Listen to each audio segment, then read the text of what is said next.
Alright, let's go! Let's go. New and updated overlay here for the casters as well. It's produced by Magnificent Cow.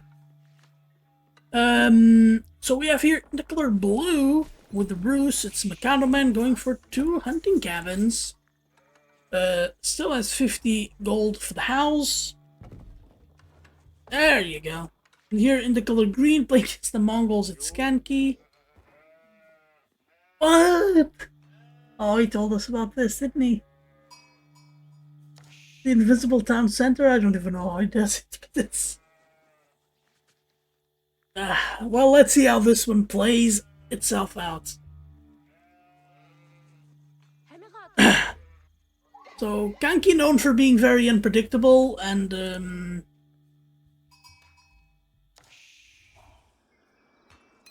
wow. Someone should just send the stream already to the devs.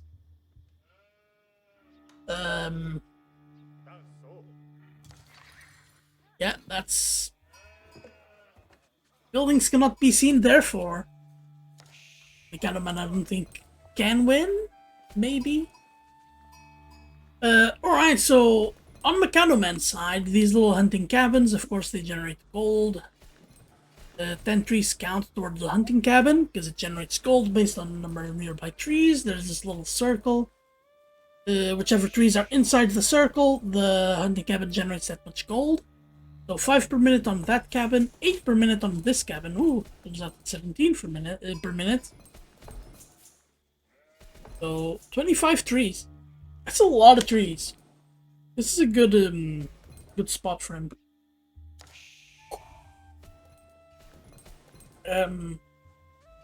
As well, Mikadoman, he did create a second scout. I'm not sure now. You want to create more scouts than that? Seeing how neutered Pro Scouts was.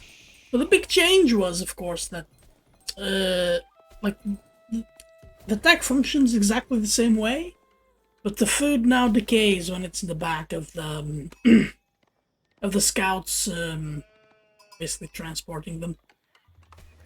Which does make a big deal of changes here. So we have the Golden Gate, H2 landmark, trades with a favorable rate. It's 100 to 150, right? So it's like a creating resources, but it has tickets. And generate a ticket every 50 seconds. On the other side, we have the Deer Stones. Deer Stones provide the Yam network. Oh, and they grant access to the Khan Center, the archery range. That's that makes it very good. And it's not better than the other landmark, if trade is easily accessible to the Mongols. In this situation, I think it makes it a very good landmark. Oh, there's Kanki attacking. So this is visible. The town center is not. I even didn't consider. That's not visible either. Like, this is not just invisible for me. It's invisible for Kanki and for Mikadoman as well. We'll see how that plays out. Because I don't think they can be attacked.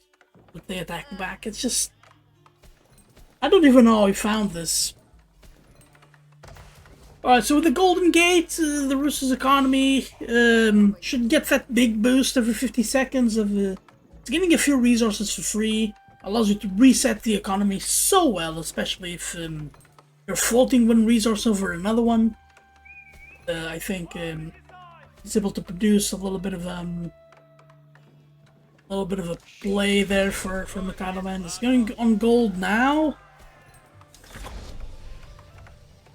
Just normal, of course. There's you're just pointing it out. The Deer Stones. It's visible. I wonder what the reaction was. Alright, so one of the scouts is dead, so is Pro Scouts.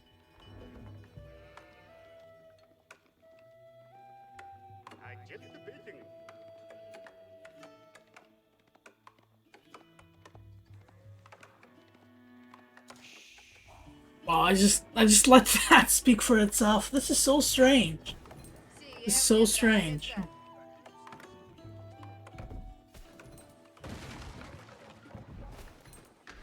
Alright, there we go. Wooden Fortress improves wood gathering of when that gather is placed in a nearby lumber camp.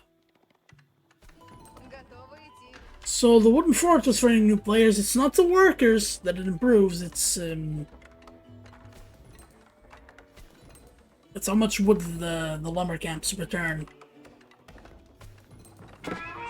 So this lumber camp, absolutely important here. The Wooden Fortress, I'm sorry. And more important even, Mongols really like going for Mangadai, and towers are absolutely the counter to Mangadai.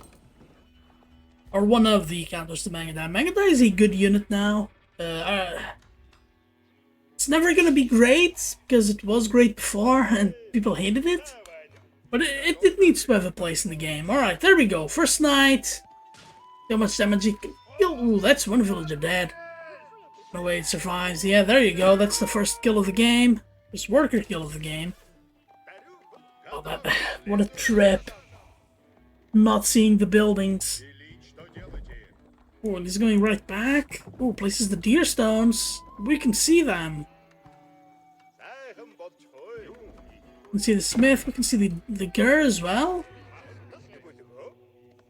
Alright, there we go. Two Kashik for the price of one. Technically not, because they cost stone, but that's what stone is there for Mongols, isn't it? Look at that. Look at that. The Kashik chasing the knights away. These are Bruce early knights. Not quite as powerful as the French knights, but always a nice little boost to your offense in feudal age whenever you can get them.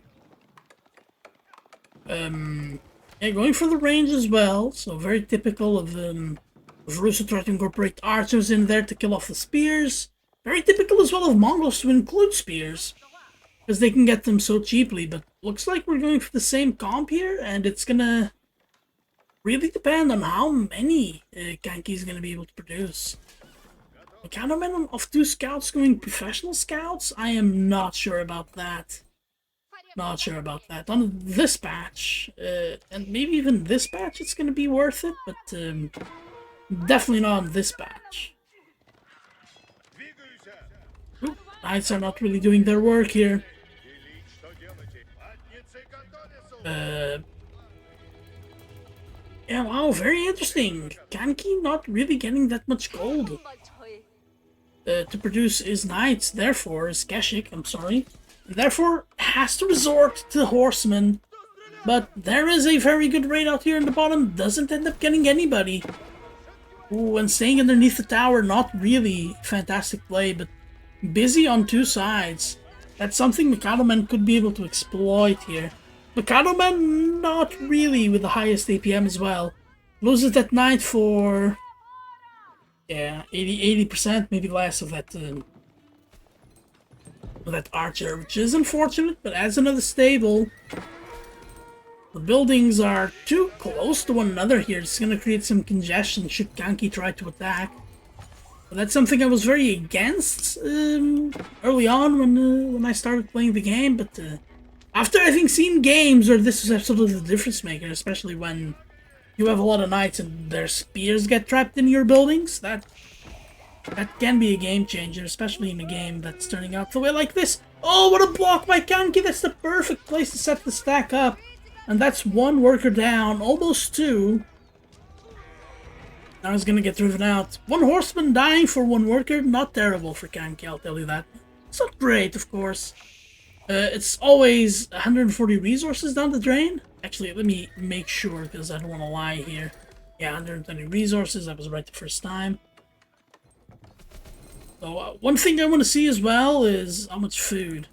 Yeah, there you go. See, it's 314 out of 350. It decayed so much this little bit, but it's still worth it, though. Alright, perfect defense here from Mikadoman. He's getting his deer under his town center. Oh, the scout survives. The scout does survive. No, don't pull them out. Oh, that's not good for Kanki. I don't know if he could have preserved those. Now we're starting to see the armies shift in favor of the Mikadoman here, especially as Kanki, I think, is gearing up towards aging up. Oh wow, we can see the town center now? What happened? I really want to know how that works. Okay, so Kanki getting his upgrades, Mikadoman getting some military upgrades as well. Oh, look at Kanki challenging the pickup there on the pro scouts, while also attacking on the other side and fleeing. Also, I'm Mikadoman trying to pick these up. This deer is gonna be so low on food. It loses over 50 food just this little distance.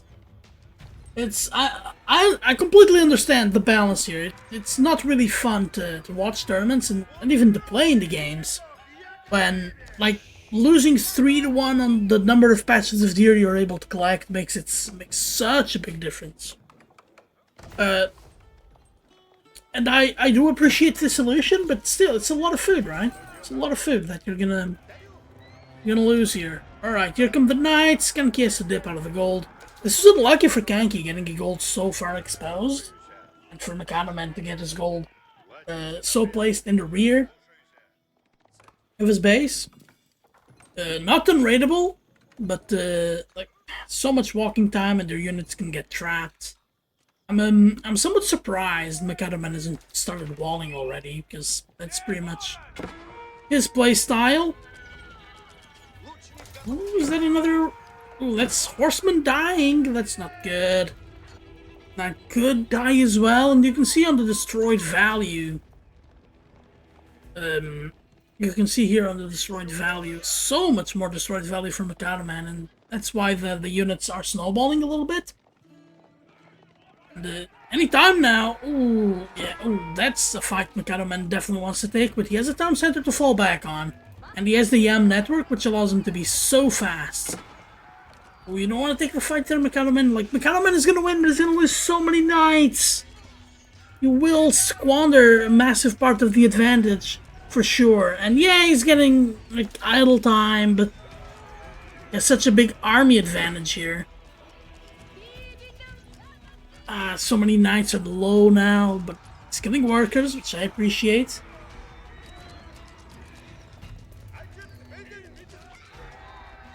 We are on 3 now. Ooh, here comes the body blocking.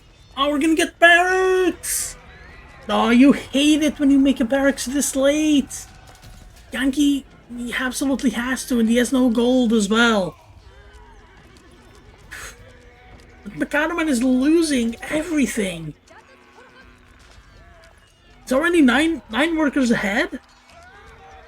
Is it worth it? Look at the destroyed values. Oh, they were 17 something to 300? And now it's actually going in the direction of Kanki here a little bit.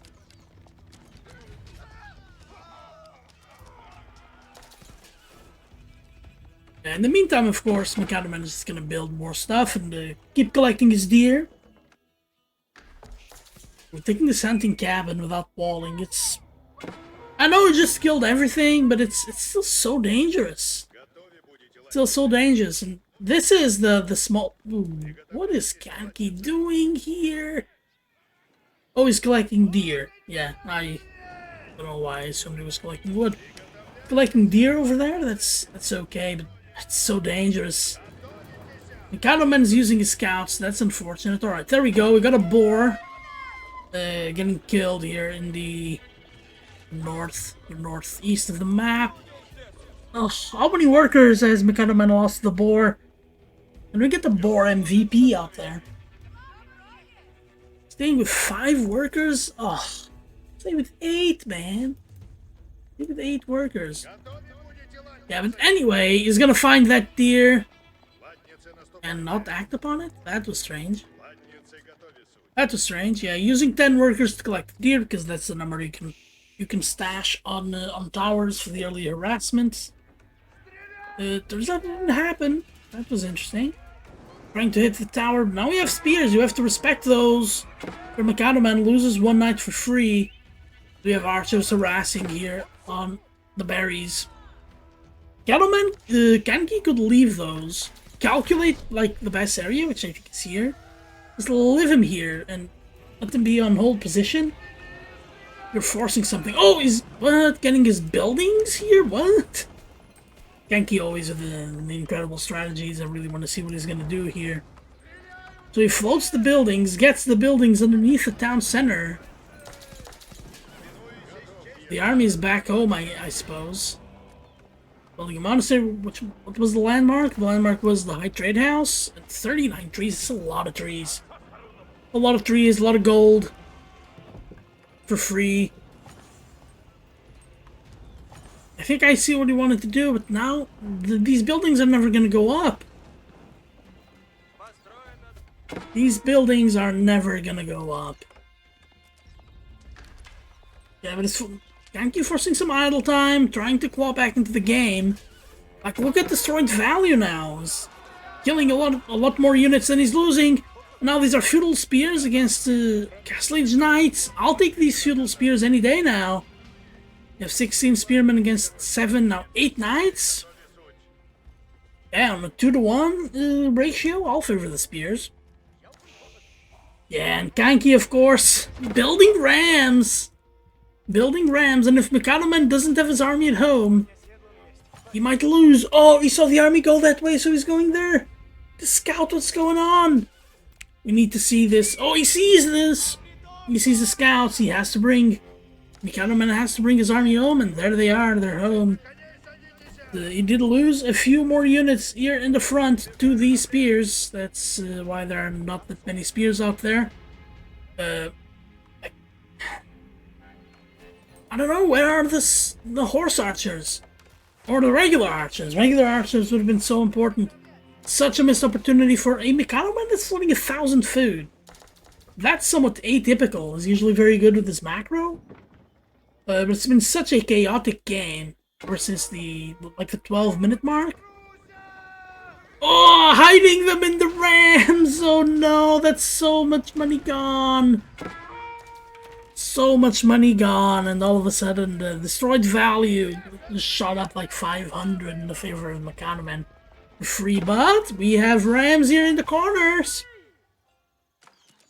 That's an awkward place though because of this, right? You're not attacking the core of your opponent first. That's unfortunate. There's a stable here in the base. There we go, all of the spearmen attacking. Dude, as long as Kanki doesn't stay under the town center for too long, you can stay under this tower, but don't stay under the town center for longer. Why does it say town center there? Ah, the game, man, the game. Alright, man, just keep making spears. Just keep making spears. Mikadoman starting to get a few archers here, which is concerning. Mikadoman needs those relics, and he needs to just keep doing what he's doing, because he's ahead in the game. The collected value shows a very interesting story. The destroyed value shows a much more interesting story combined with the collected value. But Kanki is going for a creative strategy here. Populations are almost even. And there are 10 less workers for Mikadoman. So there's a lot of cheap army here for Kanki. If you can get the right units attacking the wrong units, then... Ooh, another worker goes down. No. Kanki is starting to run out of resources. Kanki is starting to run out of resources to collect. Now he's gonna try to attack the workers building the towers. That's 4 or 5. Lost count. How many workers are dead? But Mikadoman is losing expensive units. But if you only have spears, you don't want them attacking the archers. I don't even know what to say. I called for horse archers a while ago. The archers are looking pretty good right about now.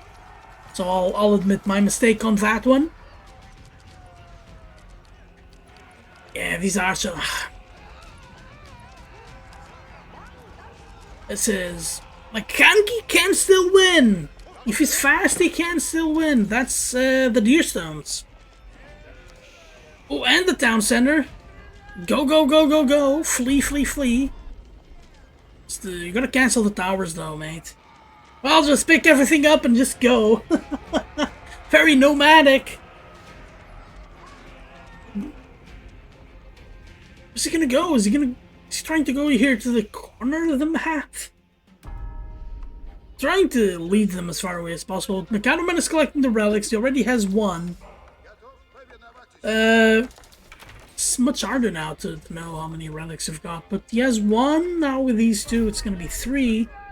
One of them is here in the south of the map, surrounded by this deer that Kanki was trying to get, and the other one is in the east. Just around the gold here.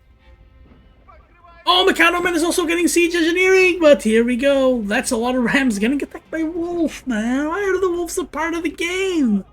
10 rams can be absolutely devastating if you don't have your army at home. And that's why he's in the corner of the map. Yeah, sure, kill everything.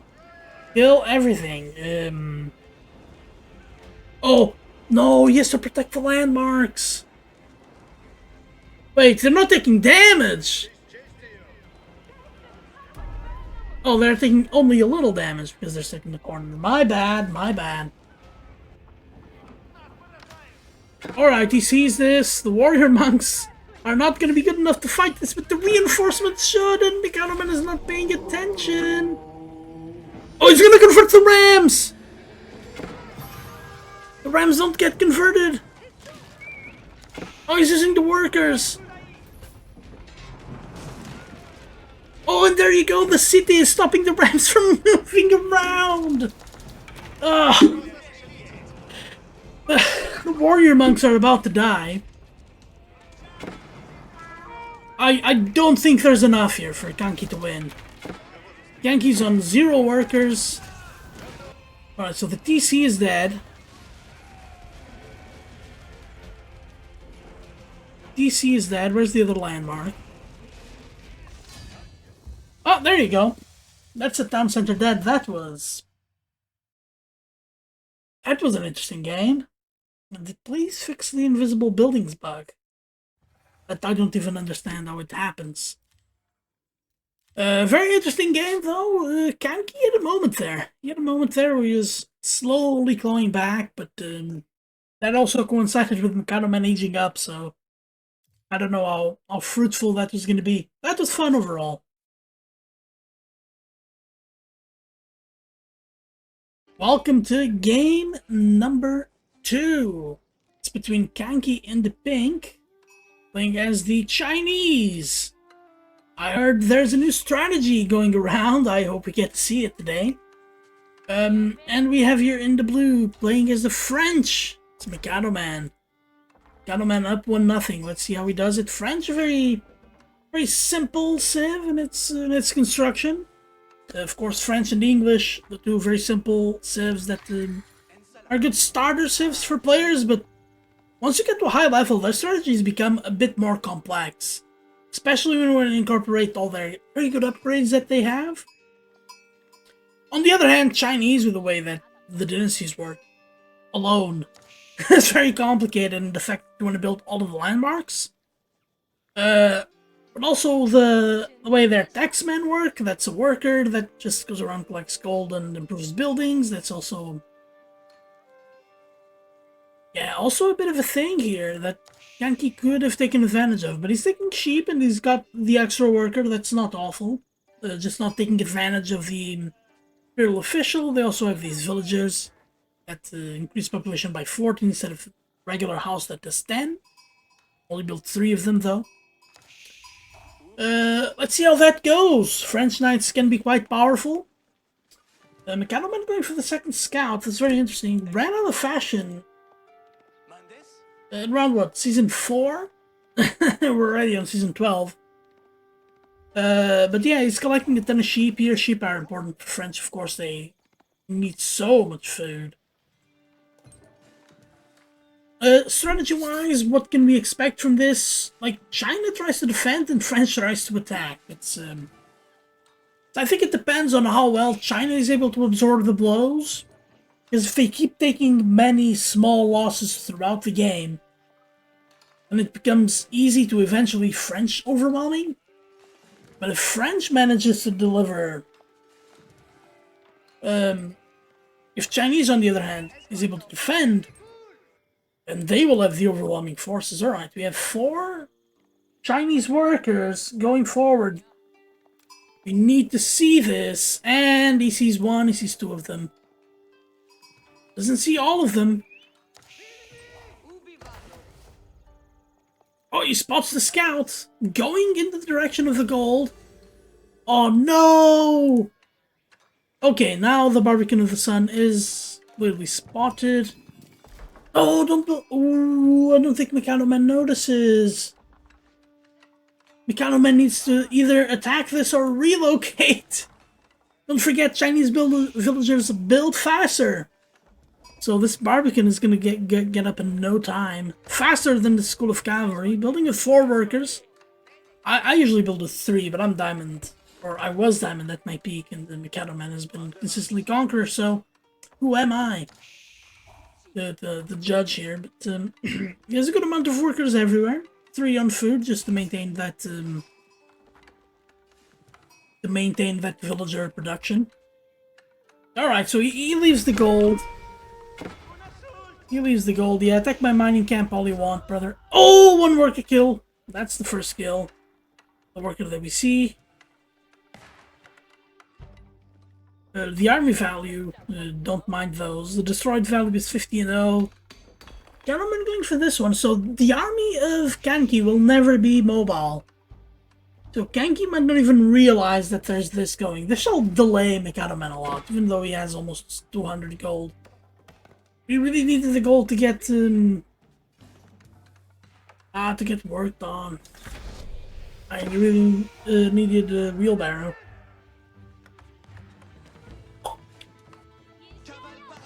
Ooh, this is doing a little bit hard here. What we're seeing, folks, is cheese. It's of the cheesiest variety. So we have 11 workers on stone, 4 on food. So Kanki just wants to keep pumping workers here. And what I imagine is going to happen is that he's going to start building those walls. But we're also going to see knights come out. Right? Right? Mikadoman, I don't think, has enough food to get anything going. How is he picking up so much wood? I don't understand. Mikadoman here on this small patch of deer. Oh, we're going to see the... Oh, no. I know this is his Stonewall Towers. These are usually banned in pro player tournaments. You can't build Stonewall Towers in the Feudal Age, and this is the reason. Stonewall Towers by themselves are not really that powerful, but you can have archers on top of the wall, and that makes them very, very hard. Very, very costly to kill. This blacksmith not really in a great position here. This tower will attack the gold and this patch of wood, so Mikadoman has just run out of wood and gold. Does he... Why isn't he making any knights? Like 3 knights or something. Just get this done so well, but instead we have a Stonewall Tower over here.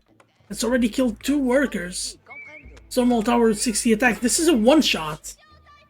And it's so satisfying to hear the sound of the Spriggle. Well, there's only one safe place on the map for Mikadoman, right? And it's right under the town center. But even then, he's building... Oh, this is so crazy. No, the knight's gonna walk right underneath the Barbican. Ugh. This is an opening of the console moment here for Mikadoman. Going around. Alright, alright. We're gonna even things out. It's 5-1 on the worker kill counts. No, going this way. Oh, Kanki losing a lot of workers. He's lost 5 already. Make it 6! Oh, I can't believe Mikadoman just got himself so far ahead here. And idle time wise... Oh, actually, idle time, Mikadoman is 1 worker. Over 1 worker worth of idle time. That's nuts. Okay, building this outpost. I'm not sure the outpost is gonna do anything. Kanki can calculate it so that he builds the sprinkle tower right where the outpost attacks. So the outpost is attacking the tower instead of attacking the workers. They build it just on the outside. Or he can just extend the Great Wall of China. Oh, and by the way, as they're building, they can just hide inside the tower. You need archers to get them. This is so ignorant. This is such an ignorant strategy. It is cheesy. It's cheesy. Just...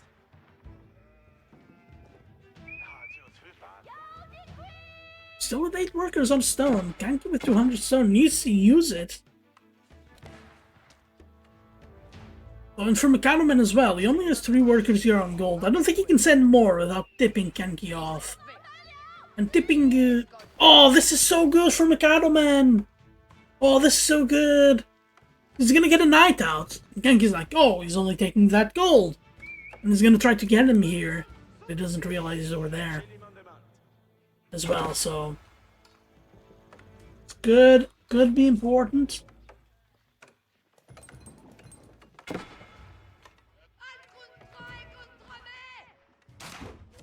Okay, there's the stone wall tower. That's exactly what I tried to say here before, right? Put it right on the edge. And yeah, sure, the building will attack the tower or whatever, but the tower attacks into it, and the tower has a lot of health. Right, so that's range. Yeah, getting archers. You need archers to kill off the workers. Now, where's Mikadoman building his stuff? Kanki, sorry, building his new walls. Oh, the quick walls! The quick walls! He's gonna build a stone wall tower here in the front of the base. He's gonna starve Mikadoman out. Mikadoman needs army and he needs it quickly, and he's making archers. Ugh.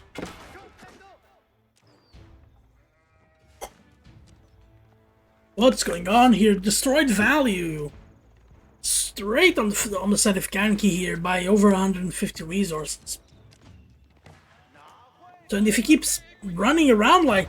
Alright, that siege tower is destroyed. That can't go up, otherwise there's no food for Mikadoman. Go building it on this side. Oh, too far into the range of the town center. No, Kanki's trying desperately to shut this down, but I don't think he's going to be able to do it. He needs houses as well. Mikadoman needs houses. So much chaos. Throwing him into disarray. And again, I stress, Mikadoman can't add any workers here, otherwise he tips Kanki off, and not tipping Kanki off is so important. He's gonna be making knights, and he wants Kanki to think this is what got him the knights? Alright, rams! Yeah, rams is what you need. I think once rams get into the picture, Kanki needs to start diversifying his economy. Oh, that's a term I wasn't expecting to use here in Age of Empires, but he's just adding more stuff on stone! Ah! Kanki now needed to make a big Castle Age push with his own knights, and I think he won. I think he would win. But he needed to deny this area here first.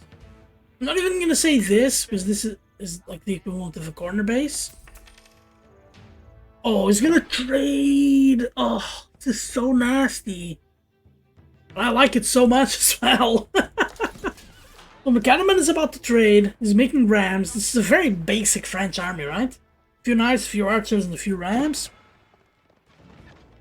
So nothing crazy. This wall here is gonna prevent the stone wall from expanding too much. What are you doing, Kanki? How much does a stone wall tower cost? 250! Oh, and he's gonna get it up. Don't mind the workers. The workers don't matter. What matters is that the tower goes up. And the food economy is gone from Mikadoman. Yeah, equal workers now.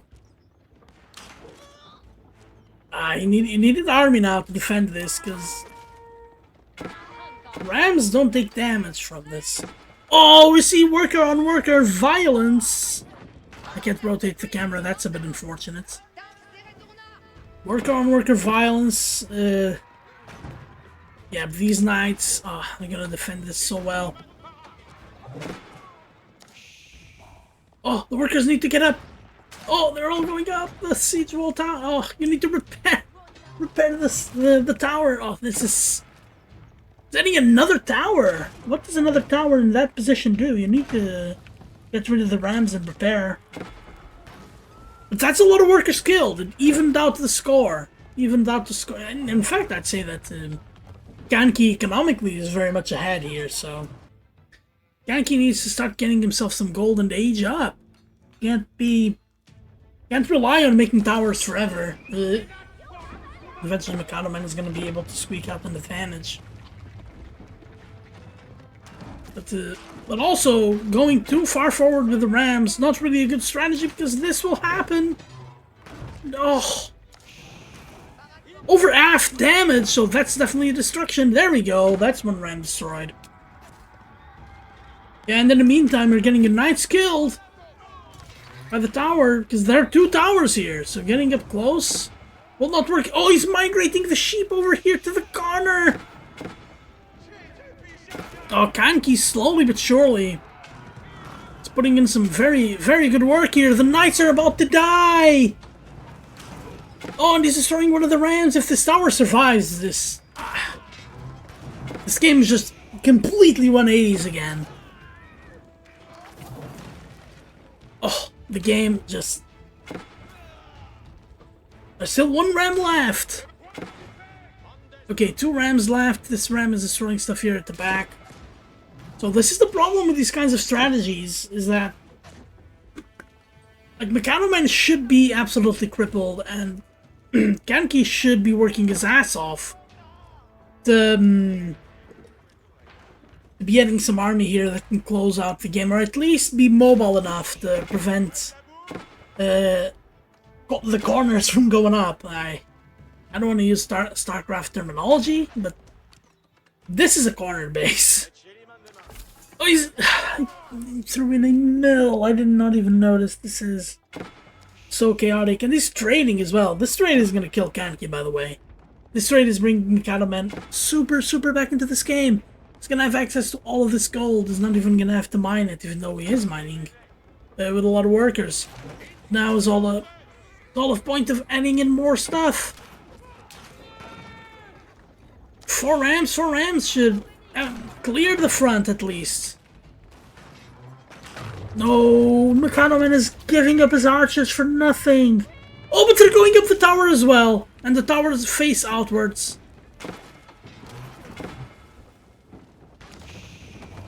Oh. I think Mikadoman's done it. Yeah, Kanki gave up the position. There are no archers. The only two archers are away. Without an army, it's... Like, Kanki can get in there and kill all of the rams. Oh, and Kanki gives up. It's 2-0 for Mikadoman. This was a fun game, despite being very chaotic and cheesy. So yeah, Mikadoman up 1-0 in the Swiss round. Take a look here at the timeline. Interesting villager graph. Looks like the border of a country. The blue graph. Red graph looks more like a bit of a tilted ladder. Fun game anyway. Military count wise, get his big boost here. This is rams. Yeah, Kanki just needed something. Just tiny little bit of army. Over 20-0 killed in favor of Kanki. How? Well, we know how. We saw the game. We know it was because of the towers, but still. That was crazy.